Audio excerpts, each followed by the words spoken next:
माननीय तपस्विनी आशाताई पुस्तेकर, आमचे मित्र डॉक्टर पोटफोडे सर, आदरणीय गुरुवर्य doctor Madan Kulkarni sir, doctor Rajendra Watane sir, आदरणीय डॉक्टर आवलगावकर सर आणि सभागृहात उपस्थित सन्माननीय रसिक श्रोत्यांनो, आताच आपण जो निबंध ऐकला तो अतिशय छान पद्धतीनं पद्यरूपातच होता आणि पद्यमय असा विचार आपण पद्याच्या संदर्भात पद्यमय निबंधातून ऐकल्यासारखा आपल्याला भास झाला आणि अतिशय मार्मिक अशी माहिती आपल्याला मिळाली. मूर्ती प्रकाशचे उल्लेख सकाळच्या सत्रापासून म्हणजे अगदी उद्घाटन समारंभापासून झालेले आहेत. मूर्ती प्रकाश हा ग्रंथ महानुभाव वाङ्मयामध्ये अतिशय सर्वश्रेष्ठ ग्रंथ आहे. एक स्वतंत्र ओवीबद्ध असा हा ग्रंथ आहे आणि हा ग्रंथ केशिराज बास म्हणजे मुनी केशिराज यांनी लिहिलेला आहे. या ग्रंथाच्या ज्या ओव्या आहेत त्या 3051 ओव्या आहे आणि 320 पृष्ठांमध्ये बंदिस्त केलेला हा ग्रंथ आहे. या ग्रंथामध्ये ओळीतूनच उद्धृत असं केलेलं आहे या ग्रंथाचा समाप्ती काळाच्या संदर्भात शेवटच्या ओळीतून की इति मूर्ती प्रकाश संपूर्ण शुभम मंगळ असतु सके 1210 विजय नवे संवत्सरे फाल्गुन शुद्ध दशमी गुरुवार नक्षत्र अनुराधा सौभाग नाम योगी वाळव नामकरण तद्दिनी केशोबासा ते व्यवहारसी धरुणी नेले तै मूर्ती प्रकाश ग्रंथ अवस्थाभूत गीतुहू आणि रत्नमाळा हे तिन्ही ते दिसी केले. यावरून या ग्रंथाचा समाप्ती काळ, या ग्रंथाचा आरंभ काळ आपल्याला लक्षात येतो. आता सर्वात महत्वाची गोष्ट म्हणजे 1210 1210 मध्ये हा ग्रंथ लिहिला आणि हा सकळ लिपीतील ग्रंथ आहे. डॉक्टर बी कोलते यांनी 1962 साली या ग्रंथाची संपादने केली. त्यामध्ये त्या ग्रंथाचं संपादन करताना, त्याची निर्मिती करताना त्यांनी विविध पुराव्यासाठी पोथ्या घेतल्या होत्या. त्या पोथ्यांची प्रत, जी प्रत क, प्रत ख, प्रत ग आणि प्रत घ अशा 4 प्रती होत्या आणि त्या 4 प्रती म्हणजे कैलास हरिंद्र व्यास यांच्याजवळ असलेली एक पोथी आणि एका महात्म्याकडून मिळालेली दुसरी पोथी होती आणि तिसरी म्हणजे अखिल भारतीय अस्पृश्य महानुभाव परिषद भिवापूरला भरली होती. तिथे हस्तलिखिताच्या प्रदर्शनामध्ये त्यांना एक पोथी सापडलेली होती आणि त्याच्यानंतरची चौथी पोथी आहे ती महंत गोविंदराज दयाळराड उर्फ भास्कर बुवा महानुभाव यांची रिद्धपूर येथील महंत गोपीराज दादा महानुभाव यांच्याकडून मिळालेली चौथी पोथी आणि या 4ही पोथ्यांचा त्यांनी परस्पर संबंध लावला. त्या पाठभेदाचं तुलनात्मक निरीक्षण केलं, संहिता संपादनाचं संपूर्ण धोरण अवलंबलं आणि डॉक्टर कोलते सरांनी या काव्यग्रंथाचं अत्यंत साक्षेपी साकल्यानं पुराव्यासह अत्यंत चिकित्सक पद्धतीनं वस्तुनिष्ठपणे संपादन केलेलं आपल्याला लक्षात येतं. मूर्ती प्रकाश या ग्रंथावर बोलण्याची संधी आणि याबद्दल विचार व्यक्त करण्याची संधी आणि या समारंभात समाविष्ट करून घेण्याची संधी आदरणीय डॉक्टर राजेंद्र वाटाणे सरांनी मला दिली.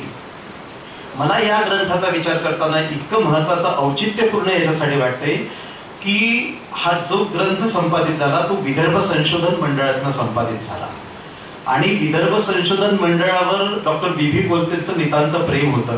अनेक महानुभावीय वाङ्मयीन संशोधन ग्रंथ त्या विदर्भ संशोधन मंडळातून निर्माण होत होते आणि तो त्यांचा तर 1955 साली या ग्रंथाची संपादने झाली होती आणि त्यानंतर जी सकळ लिपी आहे ती सकळ लिपी कोलते दाम्पत्य शिकले होते आणि त्या सकळ लिपीत शिकून त्या सकळ लिपीतले ते ग्रंथ, तो पद्य ग्रंथ पूर्ण मराठीमध्ये मांडण्याचं आणि त्याचं संपूर्ण संपादन करण्याचं कार्य मी तो ग्रंथ वाचताना एक एक ओळ वाचताना ते पाहताना चक्रावून गेलो. म्हणजे किती भयंकर, किती मोठं काम, किती प्रचंड काम. आता आदरणीय डॉक्टर आवलगावकर सरांनी संशोधन कसं करायचं आणि ते किती मोठं, किती क्लिष्ट काम आहे ते त्यांनी सांगितलं उद्घाटकीय समारंभातून आपल्याला. तेव्हा आपल्याला लक्षात येतं की काय जबरदस्त काम केलं. म्हणजे आयुष्याच्या शेवटच्या श्वासापर्यंत एवढा भिंग घेऊन महानुभाव पोथ्या पूर्ण पाहू अंतिम श्वासापर्यंत ज्या आदरणीय डॉक्टर बी कोलते साहेबांनी संशोधन केलं, खरंच त्यांना आज मी विनम्र दंडवत करतो.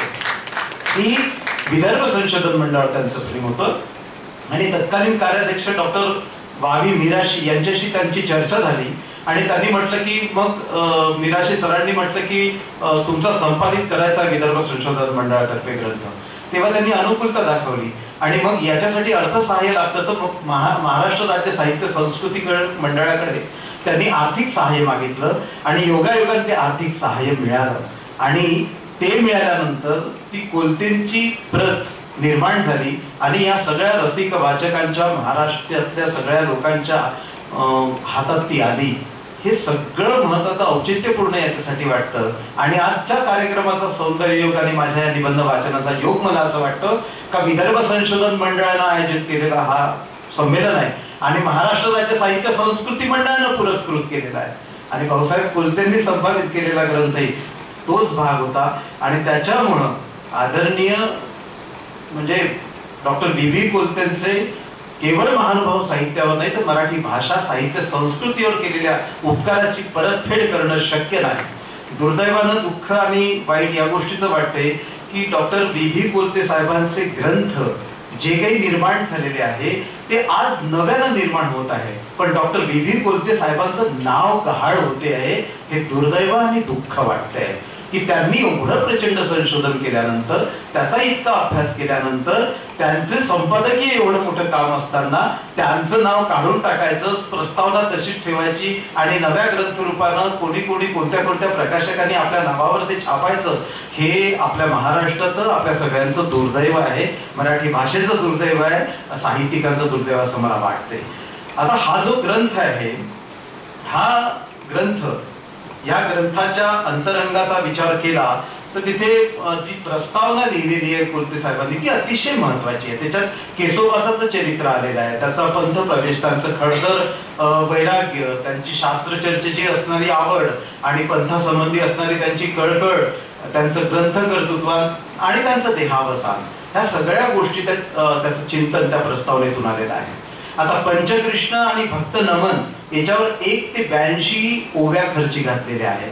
याच्यामध्ये 5ही पंचकृष्णाचं नमन केलेलं आहे पहिल्यांदा एका पद्धतीने आणि ते भक्तांनाही नमन केलेलं आहे. म्हणजे पहिलं जर सावळा श्रीकृष्ण चरणी मन स्थिर करून त्यांनी नमन केलं, त्याच्यानंतर एक आदिपुरुष कैवल्य सुखकारक मायापती म्हणजे आदिनाथ अच्युताला, दत्तात्रय प्रभूला वंदन केलेलं आहे. त्यानंतर द्वारकेला क्रीडा करणाऱ्या चक्रपाणी महाराजांना नमन केलेलं आहे. त्यानंतर त्यांनी वेडेपणाचा बुरखा पांघरून सर्वांच्या इच्छापूर्ती करणारा अनाथनाथ श्री प्रभुराय म्हणजे गोविंद प्रभूंना वंदन केलेलं आहे. आणि त्यानंतर शेवटी एक परब्रह्म परमेश्वर असणारे स्वयंप्रकाशी आगमाचार्य, प्रज्ञाधिपती, ज्यांना सर्वांचा वेद लागतो, अशा नित्यानंद सुखाची नवाळी असणाऱ्या कवी चक्रधर स्वामी यांच्या चरण कमलावर श्रद्धा सुमन अर्पण केलेली आहे. आणि या परिपाचे अवतारा मिया नमिले प्रत्यक्षाकार, ते मुद्रित साधेन सारोधार एकी ओविया माझी, अशा प्रकारे 27 ओव्यांतून त्यांनी नमन केलेलं आहे.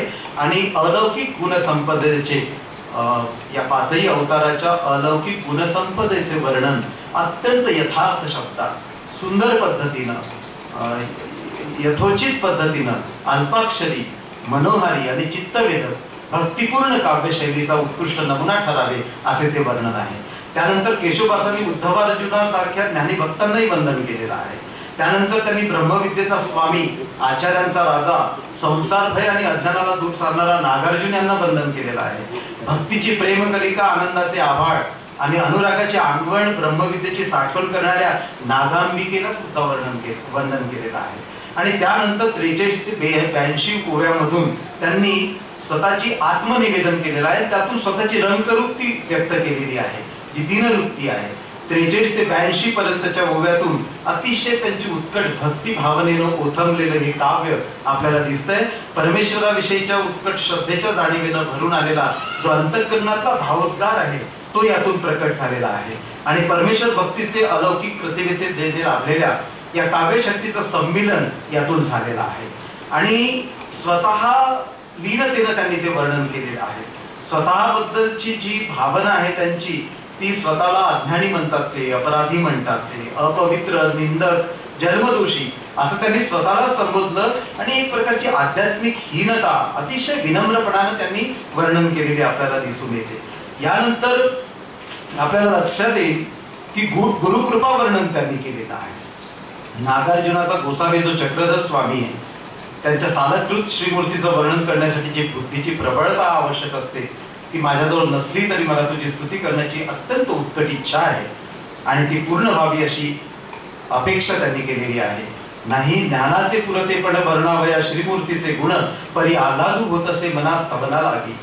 आणि म्हणून अबोध अज्ञानी असलो परी झळकला लोचनू गुरुकृपेचा. गुरुकृपा असल्यामुळं मी ते काम करीन आणि त्या आशीर्वादामुळे मला ते समाधान प्राप्त होईल असा विश्वास त्यांना आहे. आणि म्हणून त्यांना तो भीतरून आनंदाचा ढेकरू आला ओवीची निमिषे. त्या ओवीच्या निमित्तानं आनंदाचा ढेकर त्यांना आतमधून आला. म्हणजे किती सुंदर प्रतिमा, आनंदाचा ढेकर. या अशा प्रतिमा आपण पाहत नाही. त्या त्या त्या काळातल्या इतक्या सुंदर प्रतिमा केशवदासांनी वापरलेल्या आहे. काय पांडित्य आहे, आणि पांडित्य असताना काय कवित्व आहे, काय प्रतिभाशीलता आहे, काय कल्पनाशक्ती आहे, काय स्फूर्ती आहे. मूर्तिप्रकाश या ग्रंथाचं महत्व सुद्धा त्यांनी प्रकट केलेलं आहे. त्या या ग्रंथ श्रवणामुळे आध्यात्मिक, आदिभौतिक आणि आदिदैविक अशा तिन्ही प्रकारचे ताप कसे नष्ट होतात, श्रोत्यांना आनंद रसाची प्राप्ती कशी होते, ती विवेकाची उत्पत्ती कशी होते, प्रबोध नेत्र कशी, ती दृष्टी किती सुंदर होते, आणि ग्रंथ हे कृपेची कामधेनू कशी आहे, अशा प्रकारे ग्रंथाचं महत्व प्रतिपादन केलेलं आहे. संसार रोगावरील ईश्वर रसायन हे त्यांनी सर्वज्ञाला म्हटलेलं आहे की सर्वज्ञ हे संसार रोगावरील औषध कसं आहे यासाठी अतिशय सुंदर असे